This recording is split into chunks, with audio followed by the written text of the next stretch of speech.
So for the person who's out there who may have just received their offer letter, or you're still in the job hunt and you're still trying to figure out whether or not you want to work remote or in office, this one's for you.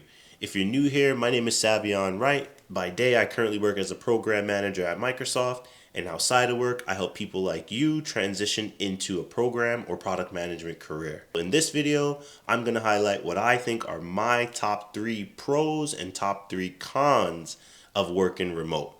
First things first, my first pro is my freedom and flexibility to work from anywhere. We often hear, oh, I work from home, but what I like to say is I work anywhere I have internet. And that can be my home, that can be my stairwell, that can be by my pool, that can be in a working space, that can be in my car, depending upon my hotspot connectivity. Anywhere I can have internet is where I'm going to work, depending on what situation I might be in a given point. And I think that alone in itself has been just a blessing, to be able to work for a company that allows me to be fully remote. For context, I live here in Atlanta and my team is in Redmond, Washington. And this is like Washington State on the West Coast. So a big benefit there is that I'm always 3 hours ahead of my team. So say, for example, I start my day maybe at around 8, 9 o'clock our time. It's still 5, 6 o'clock on the West Coast time. So this allows me time to I can work almost 3 to 4 hours without even have any disturbances before folks start trickling online on the West Coast. And I think being on the East Coast but working on a West Coast team is a very good advantage. So if you're in that job hunt, I would definitely consider teams that may be on the West Coast if you work on the East Coast, and maybe vice versa. I wouldn't say vice versa because that probably wouldn't work that well. But if you're on the East Coast, try to find a team that's on the West Coast and just take advantage of the time that you have when folks aren't online. My second point is not having to partake in office politics. Now, we probably all have been there or may have gotten a glimpse of what this may look like, but I can remember times, not necessarily at Microsoft, but when I've had to be in office somewhere, and every day you don't have everything or a lot to do on your plate, So I often remember times where it's like, hey, I finished up an assignment or two, and I just had maybe a little free time before I wanted to lock into my next task or something. And maybe you might have your managers lurking around somewhere. You just never know who's who may see you. So you kind of have to fake the funk like you're still working or doing something, look productive. I really don't like that. It can be very draining. It's kind of not necessary for real because it doesn't contribute to the success of any of your projects, So that part of it, and just being in the comfort of my own home, I can wear whatever clothes I want to wear. I can just be fully comfortable in my space. This is my little working corner I have here. That has been a blessing for me. And, as someone who came new into the corporate world straight out of college, and, that the politics part of it was something that, was new to me. But I also learned that I didn't have to partake in it as much as those who may have to be in office. So that's been really cool, and I appreciate that as well.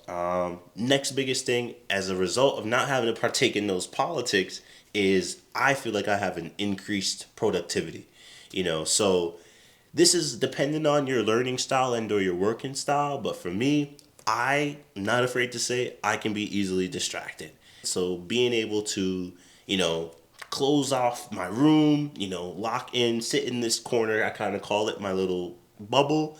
It just helps me stay focused on what I need to do and ensure that it gets done in a timely fashion. And I'd rather just lock in, get my task done, and then go about my day however I want to. So those would be the 3 pros I have there. So flexibility, not having to deal with the office politics, and just overall increased productivity. So where there's pros, there's definitely cons. So let's dive into them. First things first, it can feel lonely at times.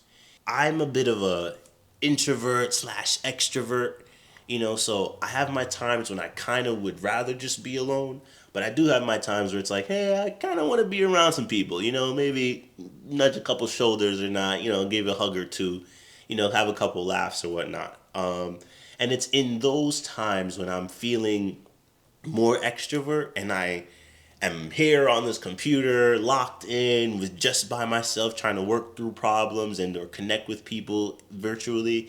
That's where it's like, all right, like I wish I did have someone or maybe a couple coworkers who work in the Atlanta office where we can just meet, and even if we're just working around each other, that can also be inspiring, just to see someone else doing the same thing you're doing, maybe in a different space, but, see someone working with you, and I think that has been the only thing where it's like, I wouldn't say I would say it, I have felt disconnected from my team at times, but I've learned or found ways to be more intentional with the connections that I am making, and that has helped me a bit. So one thing is like, although it's a con, it may not be a con to everyone. And how you go about being intentional with making and building those relationships or making those connections if you work remote is going to be key to your overall satisfaction in the job. So that's key. So the next con I'll mention here is the communication challenges. We probably can imagine the communication challenges that happen within office, much less think about the challenges that we may face working out of office. And I would say the biggest thing to do here is you really want to be proactive with your communication, especially when you realize that there's a disconnect in like a decision made or a direction we chose to go, or, maybe somebody just ultimately missed your point. You definitely want to try to be proactive and intentional with ensuring that you're understood. These challenges happen for different reasons, and it could be whether like you're in a meeting giving a presentation or giving an update on something, and someone decided, hey, I need to step away to the restroom, and they may have missed your whole point, or maybe it was a point where you need everyone's approval on. That's where it can be difficult. And like I mentioned before, it's just, hey, when you realize that I think we have a disconnect here, or we're not, or you feel like your team is not on the same page with you. You just have to be more proactive and give more effort to ensuring like you're clear, you're articulate, and everyone understands what you're saying and or what you're trying to do. So everyone has their own priorities and their own projects that they're focused on.